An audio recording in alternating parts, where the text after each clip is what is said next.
Welcome back to Into the Falls, a Gravity Falls podcast that is today not about Gravity Falls. I'm AJ, and I know a decent amount of things. I'm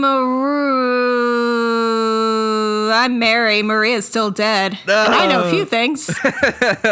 You know more than you did before, because what kind of kick have you been on lately, Mary? Well, let's see. This will surprise no one to learn that I am autistic, but somehow the hyperfixation on Sonic the Hedgehog has eluded me for 27 years. Until about a month ago. I was not a Sonic fan a month ago. Didn't see the movies until the third one came out, because I saw that the third one was getting really good reviews, and people were talking about it a lot on my For You page, on all my social media. So I was like, all right, I'll see what the movies are about. And I watched the first two, and I thought they were fine. I thought they were cute. They kind of gave me a little too much of that Alvin and the Chipmunks vibe, but not so much that I disliked them. It's like that type of movie done better, but I'm like, that still doesn't make it great to me. But I went and saw the third one, and I walked out of that theater. I'm like, fuck, I think I'm a Sonic fan now. And you know what that means. It's emergency new hyperfixation podcast time. It is. This is the most neurodivergent episode we're ever going to do. So Mary's a Sonic fan now. I have been a Sonic fan off and on since I was a kid and first saw a playthrough of like the first Sonic game on YouTube. And ever since then, I've been casually interested in the characters. I've played a few Sonic games in my time. So I think I'm qualified enough to finally host my very first Into the Falls Mystery Minute. Yay! Tails is very happy. Oh yeah, Mary has a Tails doll now. Yeah, one of the first things I did was I ordered a Tails Build-A-Bear, and he's got bluey pajamas and his own little teddy bear, and he's just cozy, and he's my son, and I love him. What I've got here, Mary, the tables have turned. I've got some questions of my own about Sonic characters that aren't Sonic and generally don't have as big a role in the series as him. I'm going to ask you these questions, and you're going to answer them, and you might get them wrong, you might get them right. We'll see just how much knowledge you've gained over the past month or so. It's like every stress dream I've had about being back in middle or high school. Now you know how I feel every time a Mystery Minute comes up. We're going to call this the Sonic the Hedgehog Tertiary Characters Mystery Minute. So, gotta think fast. Gotta think fast. It would work better if it was like timed, but I hope it's not. No, I'm not gonna do that much. The first 6 questions I have 11 here, are multiple choice. So I'm going to give you a little factoid with the character's name removed, of course, and I'll give you 4 choices, and you pick the character that you think gels with the factoid. So we're gonna start easy. The first question: this character has another workshop on a place called Cocoa Island. Tails, Sonic, Wave the Swallow, or Rouge the Bat? Well, you said another workshop, and the only character that I know has a workshop is Tails. So I'm going to go with Tails. Yeah, you're right.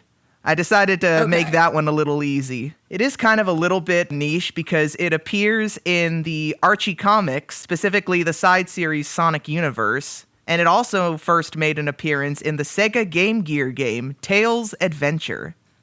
All right, your next question. This character's first appearance was going to be as part of a rock band, but he was unfortunately cut. Your choices are Knuckles, Big the Cat, Vector the Crocodile, or Amy Rose. Is it Vector? It's Vector. Yay! Nice one. It's because he's got the headphones on, isn't it? No, I didn't even, clock the headphones. He just looks like he has that kind of design that he would be a character in a rock band in a cartoon in the 90s. Or in a video game in the 90s. The full story is, you've heard of the concept of the sound test, right, in old video games? Yeah. So there was going to be a sound test in Sonic the Hedgehog 1, and Sonic was going to have this entire rock band behind him, but unfortunately they couldn't make it work in time, and so they cut it. In fact, with the memory they gained back from cutting the sound test, they were able to add the Sega that you know of in the intro to the game. Not being able to make it work in time is the story of so many Sonic games, I feel like. You know, that's very, very valid. Yeah, I've played like 1 3/4 of a Sonic game at this point. I cleared Sonic Adventure. Just last night, I finished Hero Mode on Sonic Adventure 2, and I am still stuck on Dark Mode. So after this, it's a Saturday afternoon. I got nothing else going on. I'm probably going to spend the next 12 hours trying to beat it. This one might be a little easy. Hit me with number 3. Depending on how much you remember from the 1 3/4 games you've played, but let's see. This character has a particular attraction to jewels and wants the world's jewels to be hers. Is it... Rouge the Bat. All right, yeah. I kind of figured you'd probably get that. I was going to say... let's speed this along. Rouge the Bat, our favorite treasure hunter that wears definitely the slayest outfit. Why she got bat boobs? I don't know. Sonic fans have been asking that question for years.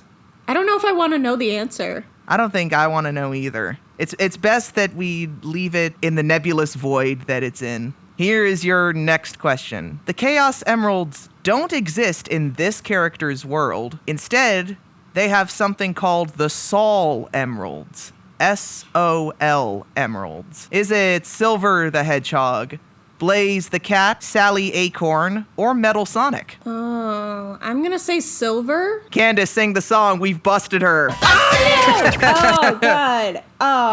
Is it Metal Sonic? No. Is it Blaze? It is Blaze the Cat. I will say, they are kind of similar to the Chaos Emeralds. They're like an analog for her world. And they turn her into Burning Blaze. And this is all to do with the DS game Sonic Rush, by the way. Which I think is actually the first game where they all changed voice actors, the characters. That's the first game with the Sonic X cast of characters. Next question. This character can fly and does so by spinning their ears like a helicopter. Is it Vanilla the Rabbit, Amy Rose, Cream the Rabbit, or E102 Gamma? Okay, I don't know how that would work with Amy at all. I'm going to say Cream. You got it. It's Cream. And if you ever play Sonic Heroes, which is the next game after Sonic Adventure 2, you'll see it in action because she is the designated flying member of Team Rose. All right, and this next one is the last one of the just multiple choice questions. Okay. This character's theme song is a conversation between 2 separate characters. So let's see if you remember your music knowledge from the Sonic Adventure games. Is it Sonic's theme song, Knuckles' theme song, Big the Cat's theme song, or E102 Gamma's theme song? I think I played Big and E102 Gamma completely on mute when I played Sonic Adventure. I'm gonna go with Knuckles. It's not Knuckles. It's not. Oh my God! It's not Sonic. Sonic's theme is awesome. Okay, so it's not Sonic. Is it Big the Cat? It is Big the Cat. Yeah, I never knew that. I played all of it on mute. I was sick of hearing the music loop over and over again. Well, there's your lesson, Mary. Don't do that next time. You're required to go listen to Big the Cat's theme song after this. It is a conversation between him and Froggy. Oh, that's nice. That is very nice. So you've got 4 points out of a possible 6 right now. Yay! Now, I've got 5 more for you here. And this time, we're going to play 2 truths and a lie. I'm going to read you 3 statements about a particular character, and you have to pick out the lie. The first one concerns Styx the Badger. Styx singing is so bad, it can set off Tails' disasterometer. Styx and Amy have their own BFF necklace. Styx does not appear in any Sonic games. What's the lie? The lie is that she doesn't appear in any Sonic games because I know she's in Sonic Boom Rise of Lyric, and I think they reference her in Sonic Frontiers. You got it. Here's the next question, and it concerns Maureen the Raccoon. Never heard of this character. This is why this is the tertiary characters quiz. Maureen the Raccoon wants to become a top racing car driver. She is from the same dimension as Blaze the Cat. She speaks with an Australian accent, which is the lie. Mary is looking on in disbelief, dear listeners, and I am relishing in it right now. This is my own fault. This was my idea to do this segment.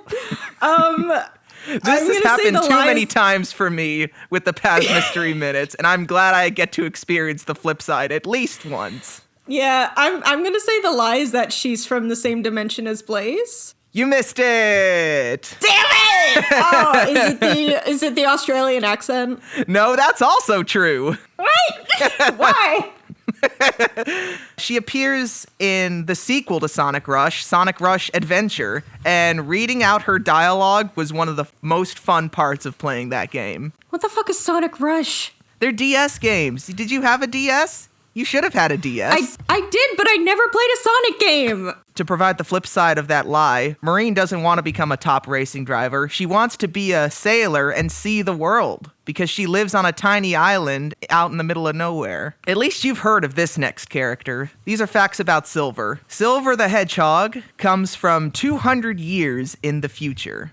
Silver's oft-quoted line among members of the fandom is, "Can't be stopped," and Silver's power comes from psychokinetic ability. He's able to move things and even teleport using the power of his mind. What's the lie? I'm gonna say the lie is the thing with his catchphrase? Yeah, you got it. I don't know if you've heard it, but it might have penetrated outside Sonic fandom. His often quoted catchphrase is, "It's no use!" Oh, that's not very motivational. Next one concerns a character by the name of Mighty the Armadillo. Mighty the Armadillo is super strong, but a pacifist. Mighty's first appearance was in a video game called Knuckles Chaotix. Mighty's shell is so strong it can withstand an attack from even Metal Sonic without damage. Which is the lie? I'm gonna say the lie is that he first appeared in Knuckles Chaotix.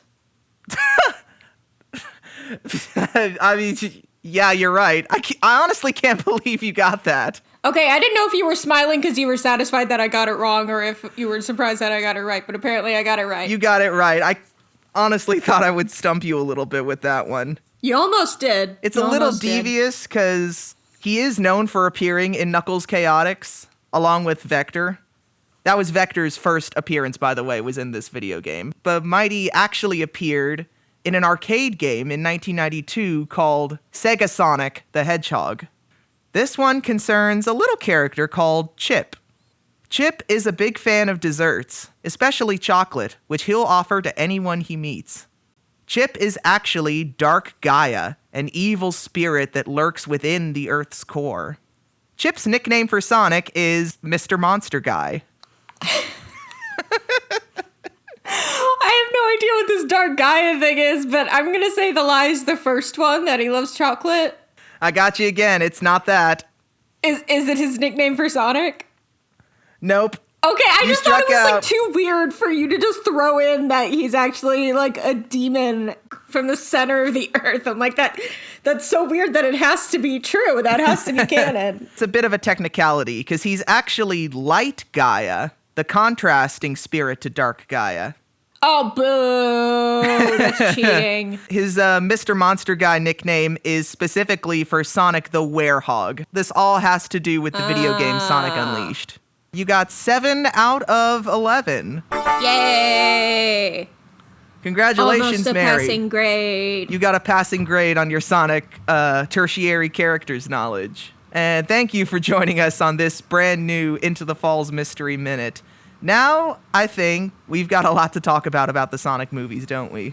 All right, let's try to get through this without crying. Yeah, there is so much potential for crying in the third movie. I think the first shot you see of Maria is the flashback of her playing the guitar. Yeah. And first of all, I didn't realize until I watched it last night that she's playing Live and Learn. She is playing Live and When Learn. I saw it in theaters, I had no idea what that was. So I'm like, is this a song from the 70s that I should know? But Maria doesn't listen to songs from the 70s. She is so ahead of her time that she listens to songs from the 80s in the 70s. The montage of her sort of forming this bond with Shadow is set to End of the Line by the Traveling Wilburys. And even sitting in the theater, I'm like, this song came out in 1988. She I'll should admit. not have that on a record. That went entirely over my head.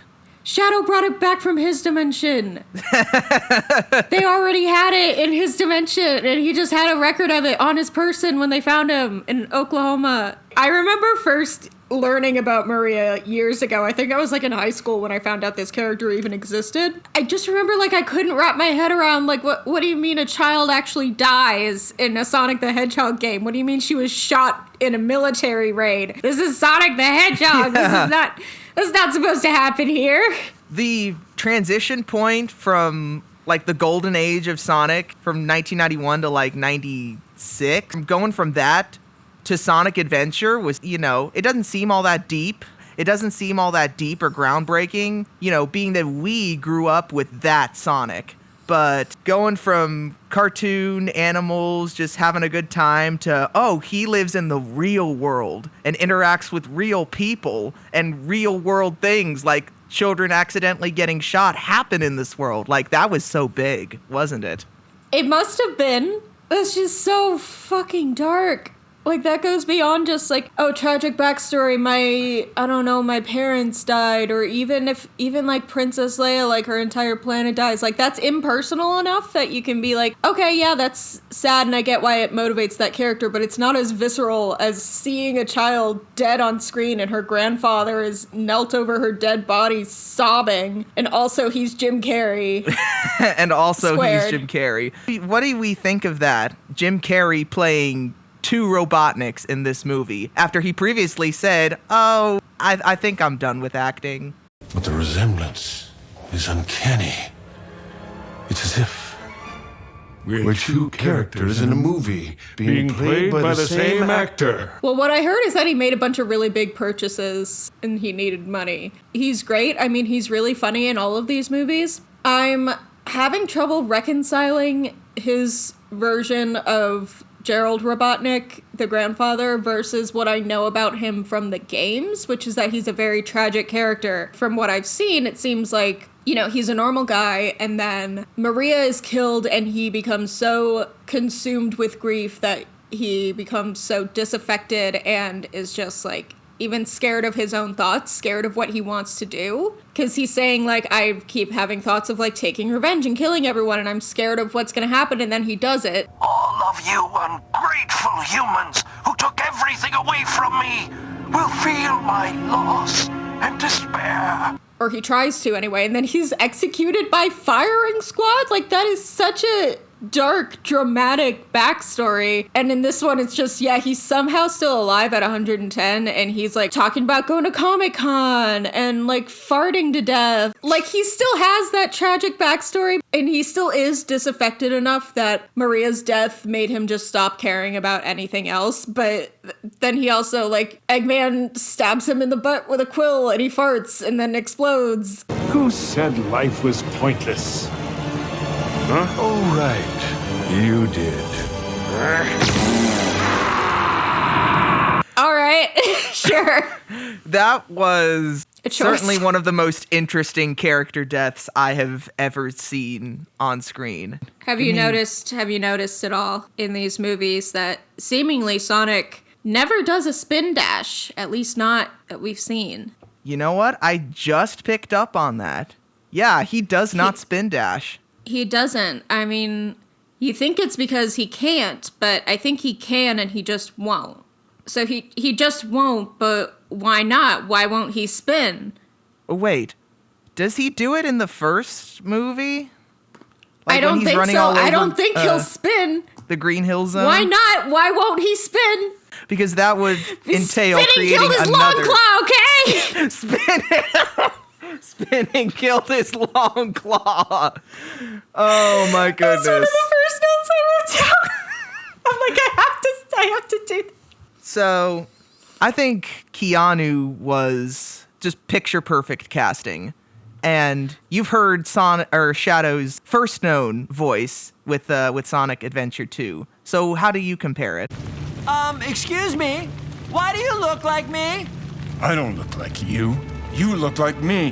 Why do you look like me? I don't even know if I knew that he was in it until I was buying the ticket to the movie, but I saw it. First, I thought he was okay. I thought he sounded kind of emotionless, but watching it last night, it grew on me. I liked it a lot better. I was always all in when I first saw it. Even hearing about Keanu, because I've seen the second one, so I kind of was following all the news surrounding the third one, and I thought it was going to be really good. He plays it kind of not monotone, but pretty level. I think the Shadow in this one is struggling a lot more with like everything compared to Sonic Adventure 2 and even some of the other games. And I think you can hear that in his performance. Like, the first thing that happens in this movie at all is that he breaks out of that cryotube. So he's been in suspended animation for 50 years, but you see that, like, he's still having flashbacks. He's still thinking about Maria, and this was, like, he was put in there, like, freshly after she was killed. So it's not like he had time to process it. It's not like he had time to work through it or come to terms with any of it. And he even says as much. He says, I spent the last 50 years reliving what they did to her. He doesn't have time to do anything else. He's not making new friends in there and going to therapy. He's just sitting there stewing in this horrible trauma. And of course that's gonna fuck you up when you get out of there. Of course you're gonna become homicidal. You are just alone with your own thoughts, and the only thoughts that you can actually process are watching your best friend get fucking murked in front of you. And nothing else. And nothing else. I don't know. Did they have guacamole back then? Because I'm sure he couldn't even put revenge guac together from any of that. This might be an unpopular opinion. I didn't really like that line. Got fresh avocados in the crab. We'll make guac. Revenge guac. I feel like it's not in character for him. Like, I think it's in character for him to be watching the telenovela and say, Gabriella should kill them both. She's not a prize to be won. I get that as, like, he's a dark, brooding character and he's getting into a soap opera. That's a joke. But when he says revenge guac, I feel like they're having a conversation that's tangentially related to Maria. So I feel like Shadow wouldn't end that on a joke in this movie, I feel like. That's not the vibe I got from him. Yeah, I can understand that. I think I was just overwhelmed by the absurdity of revenge guac. That I think that just trumped every other opinion I had for the line. I think it's funny out of context, but in context, it kind of deflates it. What do we think of Agent Stone? Feel bad for him. I think everyone does. I don't know why he has this loyalty to Eggman. I don't know what he sees in this guy. I think he can do better. Eggman semi-redeems himself at the end. I do think it was very funny when he said, You were more than a sycophant to me. You were a sycophant. I think that is so much better than having line. him say you were my friend or you were whatever. You were a sycophant is perfect, I think. I think it hits that balance very well. I don't know why he would want to keep being around this guy unless he has Stockholm syndrome isn't really real. That's kind of a pseudoscience, but something like that, like it's just all he knows, I guess. I know a lot of people really ship it, and I get why. I personally could take it or leave it. I'm definitely one of those that ships it hard. One of the funniest things about the movie to me was having seen the second one and seeing how much he misses Eggman with the lattes that he makes, and finally him being so overjoyed when Eggman finally returns, and then seeing his appearance in this movie and him cleaning up after Eggman's mess, having to deal with the further lunacy that Eggman finds himself in, that he himself has caused. My first thought in the theater was like, okay, the honeymoon phase is over now. I mean, like, the one time he tries to contradict him on anything, saying, hey, I think your grandpa might be up to something beyond what we know, he's shot down immediately and then fired. And then Eggman talks about he's going to clone him. I feel like if it was me, I'd be like, okay, that bridge is burned. Yeah, I can definitely understand it. I suppose that's the power of his undying loyalty or possible love for Eggman. I think definitely Robotnik's married to his science, to his work, and Stone was always the side piece. Definitely seeing all that on screen, and man, Stone just has it bad in this movie. Getting thrown out of the sewer and getting so rudely thrown to the side by Robotnik, who has previously expressed an intense dislike for people in general, but now all of a sudden his grandfather comes swooping into his life, and finally he has someone, when he always had someone next to him, but just didn't care. Yeah, I mean, I think that's what he realizes at the end is, oh, my grandpa turned out to be a genocidal maniac and wanted to also kill us. So fucked up that he's also like, I want to die as well. That he's like, I want to kill everyone, including myself. Like, that somehow makes it way, way darker. Yeah. In theory. The Eclipse cannon is about to turn this planet into a flaming pile of rubble, wiping out everything in a 25,000-mile radius, including us. What? That was sitting in the theater, hearing that for the first time. That was pretty insane. Because all other times, Gerald is insane, if not more so insane than Ivo is at this point in the Sonic movie timeline. It kind of took me off guard a little bit. It was a little out of left field to hear him have these intensely dark desires over what happened with Shadow and Maria and everything.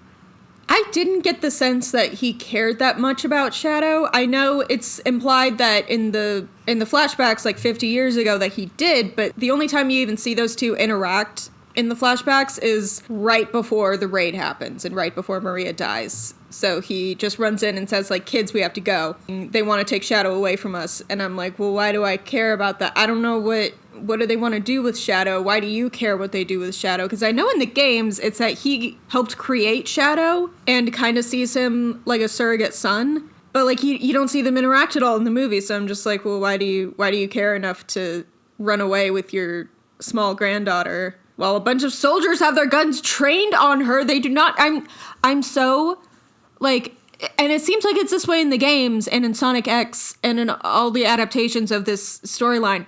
Her death isn't really an accident as much as it is kind of portrayed. Correct me if I'm wrong, but they shoot her on purpose, don't they? At least they do in Sonic X. Is it an accident in the games? I actually don't know that for sure. Because I saw a clip of Sonic X, and it was in Japanese with no subtitles, so I don't know exactly what was going on, but it was the scene of Maria putting him in the escape pod, and there's a soldier with his gun aimed at her, and he's, like, yelling at her, and, like, he's aiming at her, so I'm like, okay, that could not have been an accident when she ends up dying in that version. I don't know about the games, but I know that they at least didn't care that much that there was a kid there, which is kind of the same case here. Like, they have their weapons pointed at her. That's not what ends up killing her, but they are ready to shoot with children right there. Hey! What are you doing? Those are children! We've got an order! Stand down! Gun's got a training problem somewhere. Looking it up real quick, I believe in the games it's also an accident. It's still probably a result of their negligence, though. It is most definitely a result of their negligence. Because, like, what, are you just running around shooting wildly, and then, oops, it hit a little girl, and she's dead. Oh, well, keep shooting. Oops, it hit a little girl with literally no one else around in this room. It misfired. How could we have seen this coming?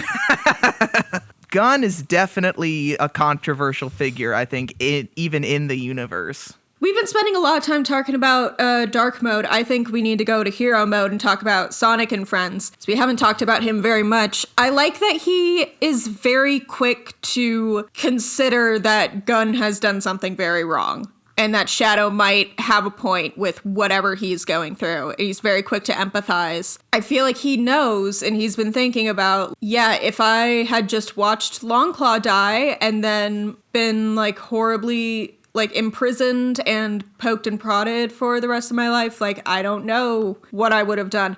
But because he finds out the backstory pretty quickly. It's not like a big reveal. It's like the first act that he finds that out. Yeah. And so that, I feel like, kind of leads him to be like, okay, maybe Gunn did something very messed up and we need to get to the bottom of it before we decide, like, who we're fighting and what we're doing and who we're stopping. Especially upon second viewing, like, the scene where he finds, like, their blanket fort, it's still set up. Her stuff is still there, her roller skates and her record player and everything, and he sees it and he's like, this was somebody's home. Like, this was, someone lived here.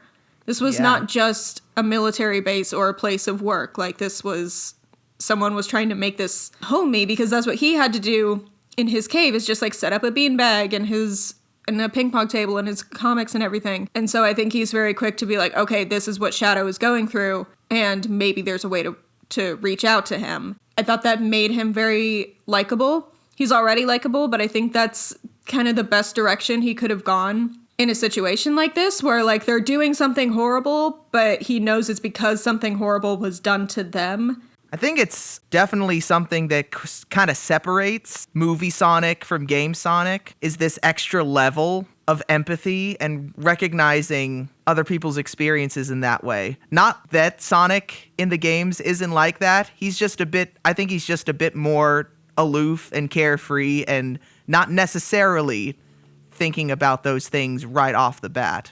He doesn't have that backstory in the games that I'm aware of.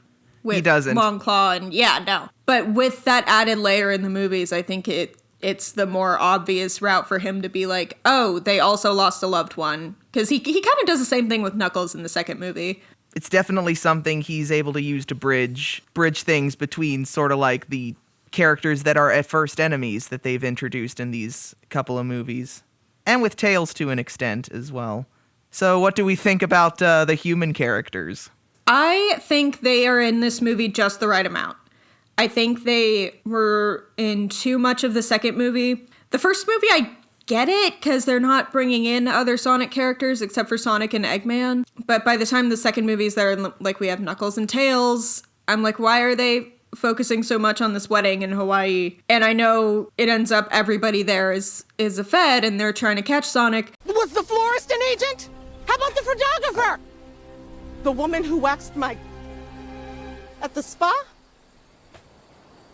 Is JoJo an agent? Rachel. But like, you don't know that going in. You're just like, why are we just watching them have a vacation in Hawaii, getting ready for this wedding? Except merely for the fact that we're visiting other human characters that made an appearance in the first movie. Yeah, that's literally the only reason. I'm like, no, I don't really care that she's getting married. Like, good for her, I guess. And there's some funny stuff in that subplot. It's just like, this belongs in a different movie. But this one, like, they show up, they set up, like, the emotional conflict, and then they are out of the way while they're doing their investigation and all that. And then they come back in only to help with the A plot. They don't, like, have their own B plot going on, where they're off doing something else that's treated as equally important, because it's not. I don't think it is. I kind of thought they were unnecessary at first, the first time I saw the second movie. Watching them the second time, they definitely grew on me, and I kind of agree that the wedding subplot does sort of feel out of place with everything else that's happening. It's just something to put Tom and Maddie and everybody else while Sonic and Tails are doing this thing like halfway across the world. It's just a different movie for like 20 minutes, and it's really jarring. I like that movie, though. I grew to like that movie. That's the thing. I just thought it was okay. I don't know. My ranking would be 3-1-2 as of now. I think I would go in exact reverse order, 3-2-1. A lot of viewers are going to scream at me for this, but I still haven't seen the first Sonic the Hedgehog movie. What? I still haven't. How? Mary is looking at me like I'm crazy. I've seen it. How have you not seen it? I just haven't. I don't. But you I saw really the want second to. and third ones? It didn't compel me as much as the second and third ones have. All right, well, we'll and put it's a not pin in even that. it's not even due to like ugly Sonic. It was always just like, oh, Sonic and this random police guy, and that's all that. When more characters were added and things started to become a little more complex, that's when I was like, okay, I think this has really attracted my attention now. I'm sure I'll get to the first one at some point, because, you know, gotta have the Jim setup. Carrey's not bald in that one. No, he is not. He has very fancy man hair. So Yeah, I didn't but- realize until watching the movie last night that Knuckles being afraid of ghosts was like a thing from the games. I thought it was just an excuse to have a cutaway gag of him being terrified of the live-action Casper movie, because it's like famously kind of creepy. Can I keep you? And then I was playing Sonic Adventure 2 and running for my life from the giant ghost that's like floating into the walls, and I have to get the hourglass from the baby ghost. Why is there a baby ghost? Was it born a ghost, or was it a baby who died? Why? Who knows? But hey, he ain't gon' let it get to him. He's just gon' creep. Down in Pumpkin Hill, he's gotta find his lost piece. I'm going to build the Eclipse cannon and and kill everything within a 25,000-mile radius, including us, if I have to hear that song one more time. It took me Mary, so long no. to get past Pumpkin Hill! Mary, no! I messaged AJ, I'm like, Pumpkin Hill can suck a dick, and he said, but the theme is great. I said, the song can suck a limp dick. I'm sick of the song. I hate the song. That's why I had to start playing it on mute. I'm like, I'm tired of Pumpkin Hill. Maybe it's just because I hold the Sonic music in such high regard that I could even listen to it casually on Spotify, which I have done before. Yeah, a lot of the music is good. I just got very sick of the Pumpkin Hill theme. At the beginning of the movie, they're celebrating the anniversary of the day that Sonic came to Earth. How do they know the date that he came to Earth? Happy B. Arthur Day? Oh, it's Happy Be Earth Day. Today's the anniversary of the day you came to Earth, bud. It's your Earth Day birthday. None of them met him until like 10 years later. I don't know. Maybe it could have been the day that they met him, or maybe Sonic filled them in off screen. I would think if they're celebrating the anniversary of the day they met him, they would say that instead of the anniversary of the day you came to Earth. Which, how do they know? How did they know? Was it in the news? Were they like, hey, there's a blue thing here, but no one knows what it is, and it ran really fast away, so we're just going to assume it's nothing, and that's in the newspapers, and that's where they get the date from? Green Hills is in Montana. Nothing happens up there. That's so, of true. course, that's going to be noteworthy news. Well, you would not know this having not seen the first movie, apparently, but there's a crazy old man character. He's the only one who knows about Sonic, but he doesn't know what Sonic is. He calls it the Blue Devil. So he's like he drew Sonic. He holds up a picture of Sonic, and he's like, I swear it's real. And they're like, okay, Carl. I don't know, maybe it's the anniversary of the first time Crazy Carl started talking about the Blue Devil. I know you're out there, and I know you're real. No, I'm not! And they're like, he probably came to Earth somewhere around then. I do actually remember seeing that online. The crazy old man with a picture of Sonic. That was a great meme reference right there. This movie is really, really good at meme references, movie references, like the whole 9 yards. If you love references in your movies, you love the Sonic movies. The one that confused me was Sonic not being able to swim, because I didn't know that when I saw the second movie, and it just became a major plot point, seemingly out of nowhere. I'm like, should I be aware that he's afraid of water? That he has a thing about all right, I guess he has a thing about water. All right. Yeah, Why? that's a reference to the first games, where literally in the water levels you splash in the water, and then you just still continue to run. Tails is the only one that actually knows how to swim. Oh, they should learn how to swim. Tom and Maddie should sign them all up for swimming lessons. That's true. But then irresponsible also, that they haven't. I think there's a density problem about that. Because you saw the way Sonic sank in the temple scene in the second film. That's not something I think that's easily overcome by swimming lessons. Oh, that's true. Oh, wait, I just realized that's where he's wearing a duck floaty at the beginning of this movie. When he thinks they're going to go swimming. Oh! He needs the floaty. Yeah. When I saw this in theaters, I saw the post-credit or the mid-credit scene with Sonic in the race and ending up in New York, suddenly encountering Metal Sonic and Amy Rose for the first time. I didn't find out that there was another end credits scene until later. Oh, you didn't know? Have you seen it now? I think I've heard about it and I know what happens. I don't think I've found it yet, but until then, I had gone in that span of time thinking Shadow is definitely dead. Oh, so stupid of you to think that, you dumb son of a bitch. Yep, I had a dumb moment because I was like, oh man, Shadow's dead. I wanted him to appear again. He had so much more to live for now that he's like redeemed this trauma with him, with saving the world with Sonic. Well, of course he's still alive. Why wouldn't he still be alive?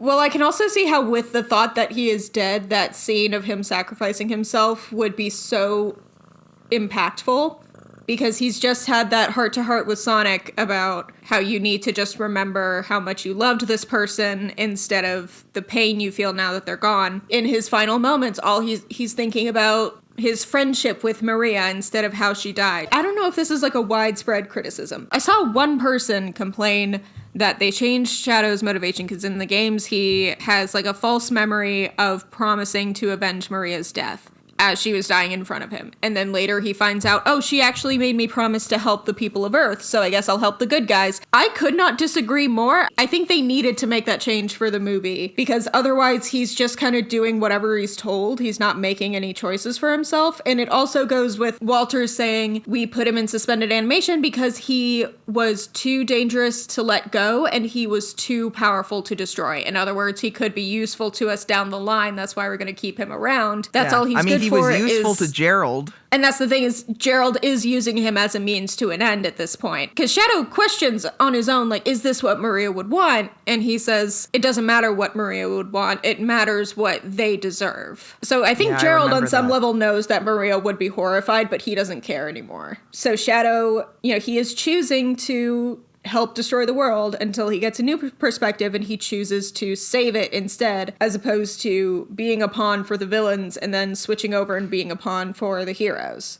Because then it's just like, okay, yeah, so the only reason you're not going to destroy the Earth is because you remember she told you not to? All of a sudden, you're like, oh, like you left the grocery store and remembered you forgot to get baby carrots? You're like, oh, wait, oh, she told me not to do that. Oh, my bad. Okay, I'll help you save it. So instead here, it's this beautiful shot of him on the moon and the sun is rising and it's this swelling music and he says the light shines even though the star is gone. And then my heart is destroyed and crumbled into a million tiny pieces. The light shines, even though the star is gone.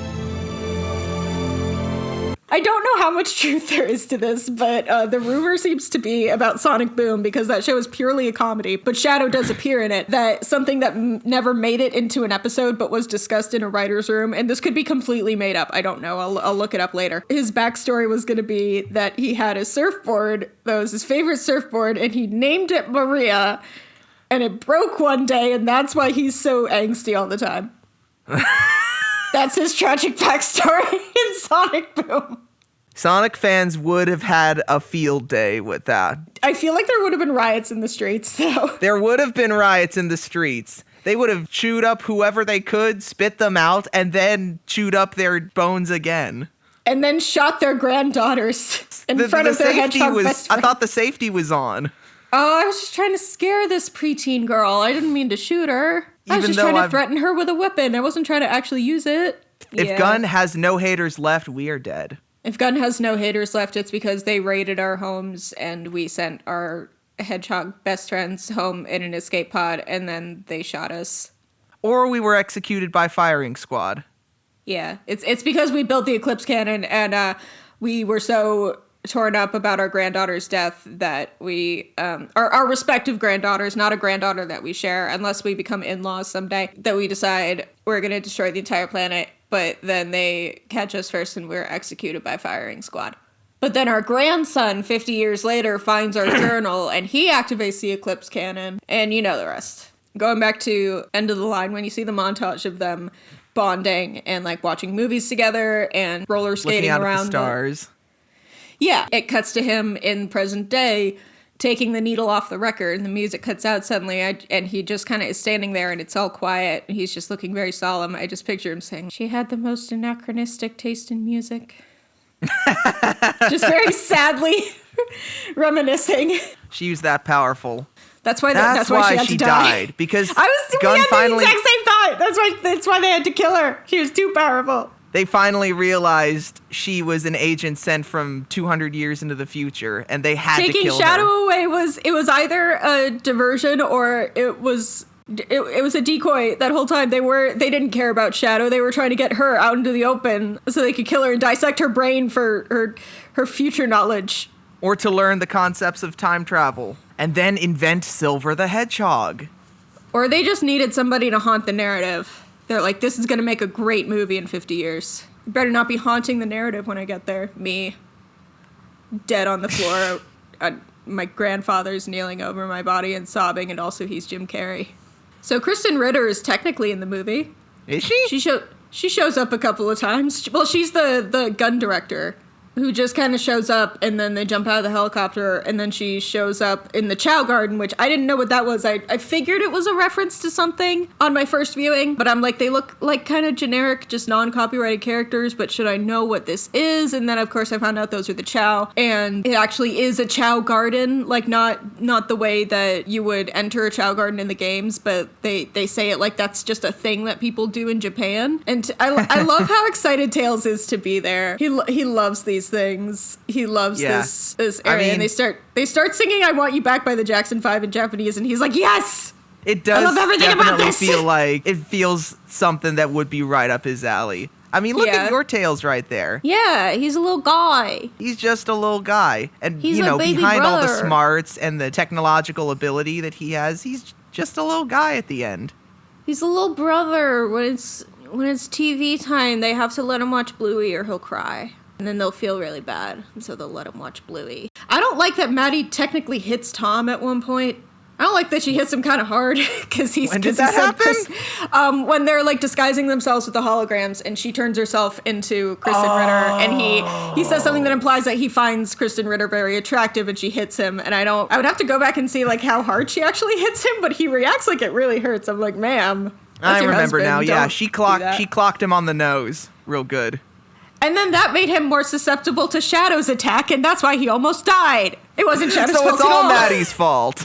It's all you can't blame the ultimate life form with extremely powerful hits running directly into him, punching him like in the chest, which could be enough to kill someone. I felt so bad for Sonic though, finding him like that, because Sonic's just a little guy in these movies. He's also just a little guy. He's not like the quick-witted, like edgy, whatever, like aloof little shithead. He's just a little guy. He's not a shithead.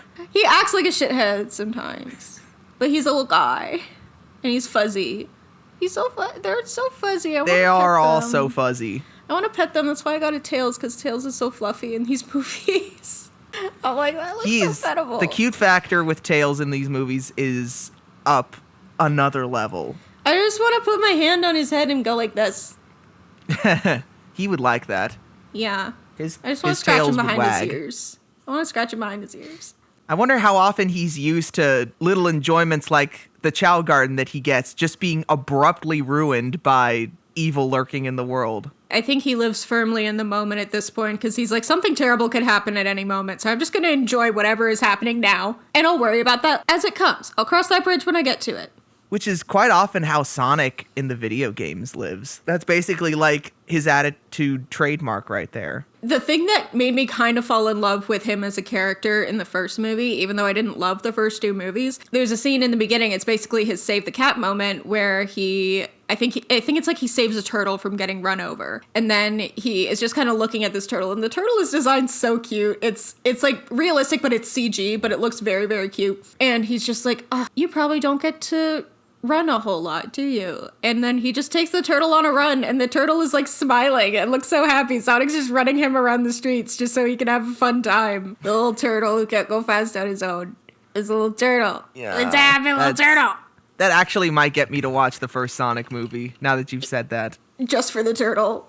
Yeah, just for the turtle. I'm really vindicating Charlie's comment about me that they made a couple years ago about how I'm very easy to please with things like that. I'm just like, yeah, it's so cute. A little happy turtle. I love it.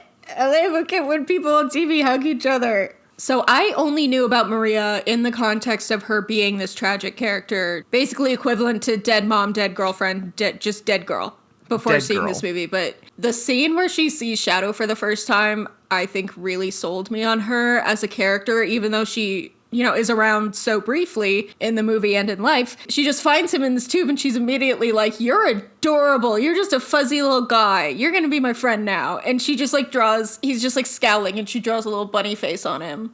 And she's like, this is my friend now. I think she like broke him out of there herself and then took him to her grandpa. And she's like, Grandpa, stop studying this guy. He's my friend now. And he's like, we're going to keep studying him, but like, sure, he can also be your friend. But then she's like actively sneaking him out of these little tests so they can go roller skate. I love it. I love that for them. Those were definitely some of the best parts of the movie. The sibling relationship that they build together definitely makes what eventually happens to her just all the more gut-wrenching. Yeah, it's like that's how you make a death scene so much worse, is you make the character so likable and so, like, beyond just being innocent and tragic, you make her just fun to be around, and you see why she is such a good friend to Shadow. And that's why I think they really made a good decision not having him have that false memory and then remembering, oh, she actually made me promise this. She doesn't make him promise anything. You're my friend. And you can do or be anything you want. Not because of your powers, but because of who you are in here. That's the only person in his life who ever treated him that way. And that's both why he would want to take revenge and why he would ultimately decide to do the right thing in the end. So there is some speculation about the fourth movie, whether the human characters are going to be in it at all. So what do you think of that? I think I can understand it because we've got so many quote-unquote aliens. They're like essentially aliens from another world in this continuity. Maybe that's why I sort of kind of was so dismissive of them at first, is because they're not really too terribly important. They're not the star attraction. Sonic and his pals are the star attraction, so having human characters there just feels like butting in. But if they're not in the movies going forward, I can understand it. I think it would be a shame to not have at least Tom and Maddie and maybe Agent Stone. But I can sort of understand, you know, leaving like the Feds behind or Wade Whipple behind. Yeah, Wade Whipple is in this movie for all of 10 seconds, so I wouldn't be surprised if he's not in the next one at all. I think it might be a shame if they cut every single human character out entirely. I agree. I think keep Tom and Maddie around. They don't have to be in it a whole lot. Like I said in this movie, I think they're in it the perfect amount, because I think the best thing plot-wise for Sonic in this story, where he's dealing with this other hedgehog who went through this horrible trauma, is that there's a threat of him experiencing the same thing. And so that's going to be with Tom, he literally calls him dad in the second movie. That's another thing, is they really lean into the found family thing, because at the beginning when they're gonna race, Tom calls it sibling rivalry. So basically they're all brothers and these are their human parents. And which I love. That's just it. It's not like, oh, they have a sibling like bond. It's like, no, you're siblings. You're brothers now. Don't worry about it. It just is. So I think like keep them there, like kind of in the periphery. They don't have to have a whole lot to do with whatever's going on, but I think it would be a shame if the series just kind of dropped them entirely or had them separate in some way. Sonic still needs role models. He is still a kid after all. He is still a child. He's still a little guy. Tails is even more of a child, even more of a little guy. They need their mama and dada, their mama and papa. Yeah.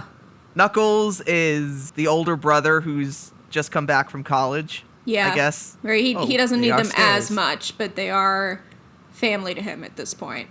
So Tails is still Colleen O'Shaughnessy, who plays him in the games and started playing him with Sonic Boom. Knuckles is Idris Elba. It's not the regular Knuckles actor. Do you think for Amy Rose they're going to cast Cindy Robinson, or are they going to go with a celebrity voice? I am leaning towards celebrity voice. I think that would be the perfect opportunity to bring someone in like a Taylor Swift or I hope maybe, it's not Taylor Swift. It was the first thing that came to mind, and it's not She's necessarily not a good because voice I know actor. that you're a big Swiftie. That doesn't mean I think she's good at everything. I saw the Lorax. She's terrible at it. I mean, that was a while ago. Maybe she's improved. But Did you see Cats? No. I heard she was actually maybe the best part of Cats. I wouldn't be Cats. surprised, but I'm not going to watch Cats. I said that the funniest thing they could do with Amy in the next movie is she doesn't have a crush on Sonic at all, and so she just really ships him with Shadow. Yeah, that's not I do remember necessarily that. how I would write it. I just think it would be really funny if that's what they did. It would be really, really funny. But Shadow's not ready for a relationship right now. He's dealing with a lot. Nah. He just barely survived an apocalypse, basically. And he's only just now coming to terms with the death of his best friend / sister / fridge filler. Yeah, so he would just be uncomfortable with the whole thing, while Sonic would certainly be the type to be like, ew, girls, cooties. Yeah. I think one of three things could happen. Well, no, one of two things could happen, because they're not going to do what I just said. That's not going to happen in Sonic the Hedgehog 4. Either they're going to have it be mutual between the two of them that they both have a crush on each other. And I think it would be very cute if he gets a crush on her first. I think that would really fit with his characterization in the movies as opposed to the games. Or they're just not going to have the romance at all. It's just going to be she's another friend. I don't think they're going to have her be like adopted by the Wachowskis, because I think that would be a little too much, because it's like a lot of people, even if we're not putting them in a relationship here, a lot of people ship it. And it would be kind of weird if they're like siblings. And I mean, who knows what Shadow is doing now that he's still alive? Now that I found out at last that he's still alive. Did you like fall on your knees and praise God when you found out he was still alive? Not in public, but in my mind a little bit. You're like, yes! Yes! Shadow lives! I feel like I would have put that together. I can't say for sure because I did know about that going in. I knew that he was alive. But I feel like they're not going to bring in Keanu Reeves to play this extremely popular character and kill him off in his first appearance. Yeah, I probably should have foreseen that. I feel like if they can bring him back, they will. I didn't realize that Commander Walters actually died until I left and like read reviews and synopses of it, and everyone's saying, yeah, he like actually died. I think it threw me off because there's a scene where Tom is disguised as him, and so I'm still thinking in my head like, oh yeah, he's around, even though I knew that was Tom in disguise. Yeah, I got thrown the exact same way in the theater. But no, he died in that chow garden in front of all those kids. I thought Kristen Ritter was going to turn out to be a villain because she immediately is searching his body for the launch key. And she's saying, I knew they couldn't be trusted. I'm like, well, why? That led me to think, oh, she's telling the soldiers around her that they can't be trusted, so they'll become a target, and she can do something with the launch key. I don't know. On second viewing, I realized that the changing gravity in that room is a reference to the games, because I just played through it. It took me a million tries. It was a son of a bitch. In Sonic Adventure 2, there's a level where you have to run through and hit all these gravity switches, so I felt like that was a reference to that, maybe? I don't know. I've got a Knuckles level in my mind that sort of does something like that. It's freshest in your mind, so you can tell me if I'm wrong. Oh, the space level? I think so. Where, like, if you fly high enough, yeah, there's that too. Every time I die as Sonic in that game, he, like, plummets to Earth and starts burning up, so I wondered if the climax of this movie where they're plummeting toward Earth was a reference to that too, but it could just be, like, this is what would happen if you started plummeting towards Earth out of space. I love that when they throw the ring, when they're all heading to Earth, they just land in, like, a cuddle puddle in a cornfield. Yeah. They're all just huddled with each other. Cute animals cuddling with each other is just like the pinnacle. Cute little animal adopted brothers. Sonic apologizing and making up with his found family, with his team. Definitely great moment of the movie. It was really mean of them to eat that s'more before Tom could come out of the tent. He's recovering from horrible, horrible injuries. Does someone maybe want to bring the s'more to him since he's infirm? He got hit in the chest and broke his arm. He's just had a bad day altogether. He landed on his arm in a weird way. I forgot to mention this before. I think that was a great character moment for Shadow when he runs at him thinking that he's Walters, and then when he changes into Tom, you can tell he looks guilty. He looks like he genuinely feels bad about it. He's like, oh, shit, what have I done? I just hit someone who didn't do anything to me. But then as soon as Sonic shows up and is like, what did you do? He like drops that. What did you do? What I had to. Like, no, I definitely meant to do that. I'm a bad guy. I meant to kill your dad. And I think that's a good way of showing that, like, he could still be redeemed. He's not so far gone that he can't come back. Yeah. And then their first big second fight where it's almost like Shadow's trying to, I wouldn't say flip the table on Sonic, but sort of really show him what he's been through by him going through the exact same thing at that moment. And it's like, yeah. Yeah, and even, like, encouraging him, being like, okay, you've won. Now kill me. Why aren't you killing me? It feels like he's suicidal, which wouldn't surprise me. And I would feel weird talking about a Sonic the Hedgehog movie, but I don't know anymore. This is just what happens in Sonic, apparently. Just horrible deaths and tragedies and violence, and everyone's dying and killing and wanting to die and wanting to kill. Sega in the early mid 2000s was a crazy place. You gotta understand, Sonic the Hedgehog 2 was the last Sonic Adventure 2 was the last game they released on their own in-house made video game console. The Dreamcast was the last in a lineup. After that, they just shelved the hardware business altogether and went solely to only making games. And then I think around that time, they were also bought up by a larger corporation. So being at Sega during that period was a crazy time, I'm sure.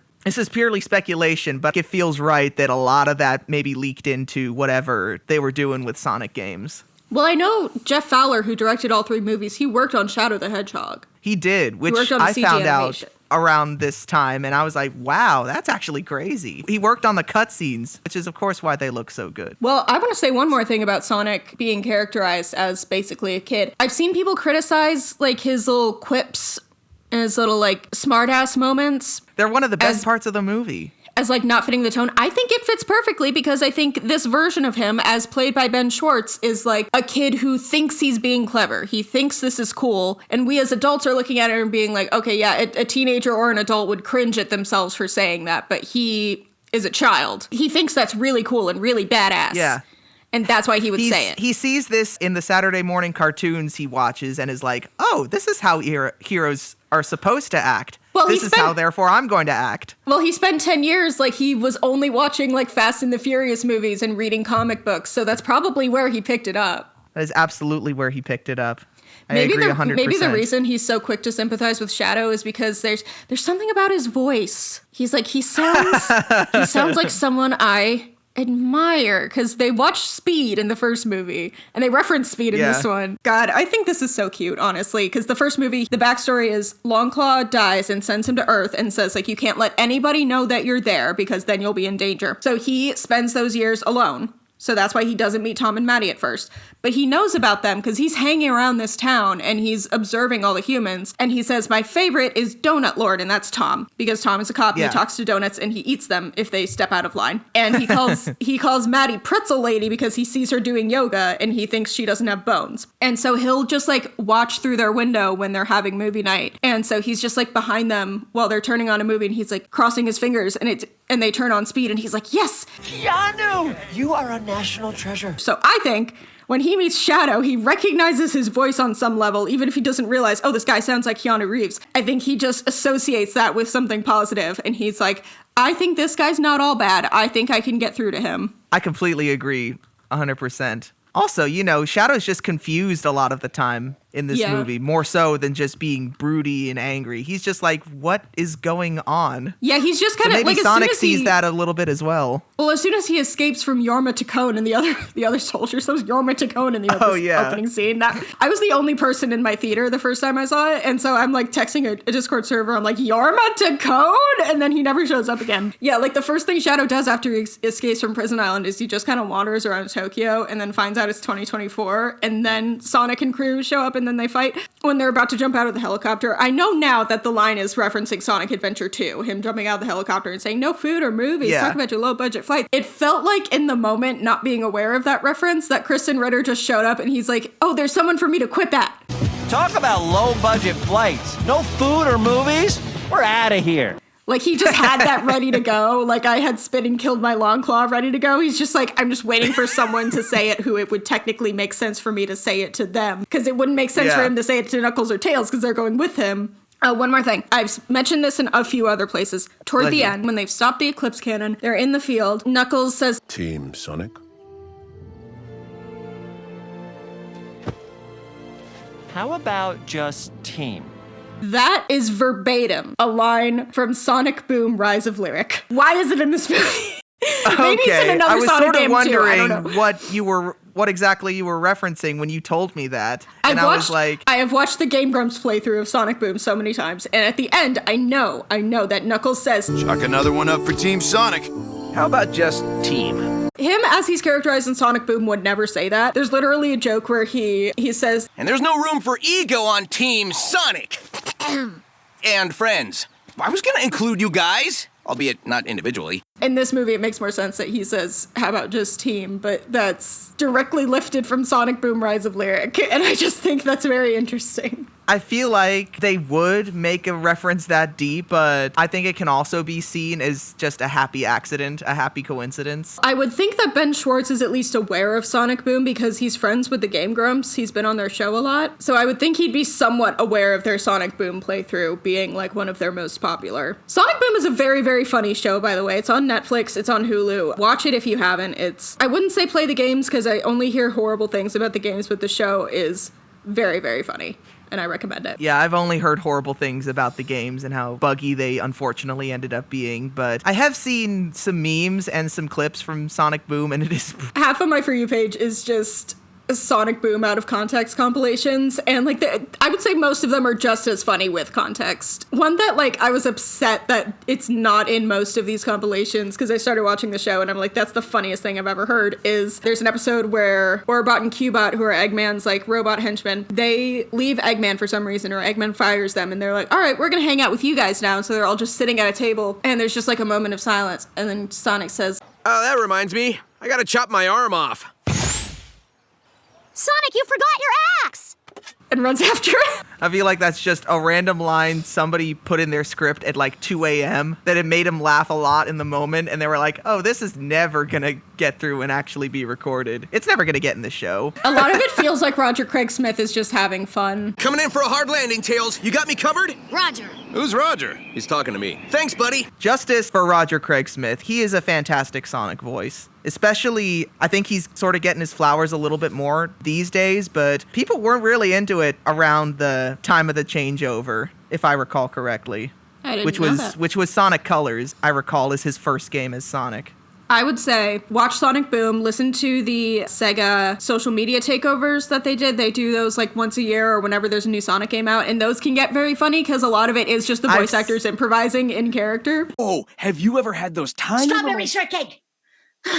Strawberry shortcake. That is my favorite dessert. Thank you for your question at Evoltex. Strawberry shortcake sucks! I think I died laughing the first time I heard that. Yeah. You have been talking to a ghost. I hope that doesn't affect the audio quality. I'm gonna float over to Knuckles and he'll jump 10 feet in the air. It'll be hilarious. He'll die a million times. I also didn't know what Chaos Control was when I saw the movie for the first time. I thought Shadow just moved that fast and could teleport and was using it to become a horror movie ghost demon. The first clue was that he roller skates. That should tell you he's on a different level than Sonic is. So I didn't know the first time I saw the movie that he ran like that, like he was gliding. And then I saw a lot of people on social media who were like in their feelings. They're like, he does that because Maria used to roller skate everywhere. And I'm like, oh, I guess he moves like that in the games. And then I played some of the games and then I rewatched the movie. I'm like, he does that because Maria used to roller skate everywhere. Like, I got so much more emotional this time around. Mary, you just connected the dots for me. All of a sudden, now I'm on that train too. I'm like, oh my God, he moves that way because Maria likes to roller skate. And like the first thing he does when he goes back to, I almost called it the Ark, but it's not the Ark in the movie. When he goes back to the military base, he finds her roller skate. It's like covered in ash. Like it hasn't been touched. Nothing has been touched. If your not heart is wrenched away from your chest, it's like, are you even human? And these are hedgehogs. These are computer-generated hedgehog things. Yeah. And we feel so much for them. It's like, what the fuck is going on? Yeah. After Sonic Adventure 2, here's what I'm going to do as of now. Here's the plan as of now. I'm going to play Sonic Generations for the Switch. And then I'm going to play Sonic Frontiers, and then I'm going to go back and play Shadow Generations. And when I play Shadow Generations, I fully expect to just die on the spot. I think it is going to kill you, Mary. I think it is. I've listened to that song a million times, and every time I told AJ this, but I'm like, if the first chord just comes up on my Spotify playlist, I'm like, I have to skip it or I'll crash my car. Usually Sonic songs are really high level, but this just felt like, oh, they knew exactly what they were doing with this kind of song. They're like, let's sing about all the horrible feelings that come with grief and none of the bittersweet and none of the fond memories, just all the horrible things you feel when someone dies. And let's put that in a Sonic game. I did not know what Live and Learn was going into this movie. That part definitely astounded me because I was just like, it's so ingrained in the fandom and in the lore and in the culture. It's like one of the most iconic songs in the series. It's so iconic that the singer for Crush 40 is actually suing Sega because they didn't give him his bag. As he should. Yeah, that's what I've seen from Is other... this the first time you're hearing about this? Yeah, but that's what I've seen from people who have been Sonic fans for longer. They heard that song start in the movie and they're like, oh, it's Love and Learn. They're playing Love and Learn. I didn't know what it was, but I heard the electric guitar riff and I'm like, this sounds like a song that would have originated in a Sonic movie, or originated in a Sonic game rather. Like, this does not seem like something they would have written for this movie. This does not seem like something that would be a popular song outside of it. Like, this sounds like that very specific type of rock that appears in Sonic games. And so that's probably what it is, but I wouldn't know from the crowd's reaction because I was the only person in my theater. And honestly, I was relieved when I found out I was the only person in my theater because I didn't want there to be a bunch of kids running around. I don't have anything against them. It's distracting. The response to this really makes me want to see the next one with a crowd. I think it would be awesome. And not having watched the movies until now, it feels like they just kind of came out in rapid succession because I wasn't watching it and then waiting for the next one. But now it feels like it's going to be forever before Sonic 4 came out. And they just announced the release date. It's not very far away. It's like 2 years from now, which is what they've been doing. It comes out like more or less every 2 years. But I'm like, I want it now. I want it now as well. But these things take time. Especially... Don't care how I want it now. Who do you want to get the next spin-off limited series on Paramount Plus? And who do you think is going to get it, regardless of what you want? I think the answer to both is Shadow. I mean, maybe Tails, if they can't get Keanu. I think I read something that Colleen O'Shaughnessy really wants a Tails spin-off series. I've seen that, yeah. Well, I think they're doing a Tails spin-off movie. I think that's already been announced. Really? I think so. Idris Elba told some publication that he would be on board for a Shadow TV series, but he said it in such a way that I don't think that's like been greenlit. But he's like, yeah, if Keanu wanted to do a Shadow series, I'd be up for it. I'd come back as Knuckles. I need a Shadow series like yesterday. Exactly how you feel about Sonic 4 coming sooner. No, I need this too. I need both of them. Shadow TV series 2026, getting ready for Sonic 4. Yes. Same way Knuckles came out last year. Bring back Keanu, too. Give him a human to interact with. Yeah. Who would pair best with Shadow? I think he meets another kid who on some level reminds him of Maria, but is their own distinct character. And so they form a new friendship. Oh my God. And he learns that he can make friends again. Hire me to write this. Yes. Hire Mary. Hire us. We want to get paid to write Sonic fan fiction. Hire us. We're very easy to work with. We work for peanuts. I'll work for a Take 5 bar. One Take 5 bar. Do you want to end this with a Sonic Says? Hey kids, always make sure you have the safety on your gun. Hey kids. I know a lot of you thought this movie was directly referencing the Snapcube dubs when they made the joke about Hot Topic and when the laser hits the moon. That's not true at all. Hot Topic is just a really easy joke to make about Shadow the Hedgehog, so they would have both come up with it probably. As far as the laser hitting the moon, that's because it's adapted from Sonic Adventure 2, which is the game that they were dubbing when they talked about pissing on the moon. So of course it's going to be the same imagery. They are not directly referencing the pissing on the moon thing. I'm sure someone on that crew is aware of the Snapcube dubs. They're very popular. I know some of the voice actors are aware of them, but that does not mean that they are directly referencing the Snapcube dubs in Sonic the Hedgehog 3, starring Ben Schwartz and Keanu Reeves and James Marsden and Tika Sumter and Colleen O'Shaughnessy and Idris Elba and Jim Carrey and Kristen Ritter for part of it. Thanks, Sonic. I sure learned a lot today. And remember, if you train a gun on a child and kill her, that's no good.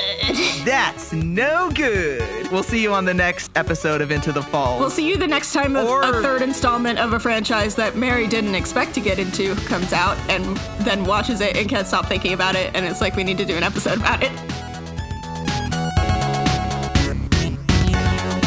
This has been Into the Falls. You can find me at Mabel Page Pines on Twitter and Instagram. That's Mabel, P-A-G-E Pines. I'm also Made Page on YouTube and Film Knife on Medium and WordPress. That's where I post my film reviews and essays, editorials, etc. You can follow the show on Twitter at The Falls Cast, all one word, and Into the Falls Podcast on YouTube. And I will hand it off to AJ.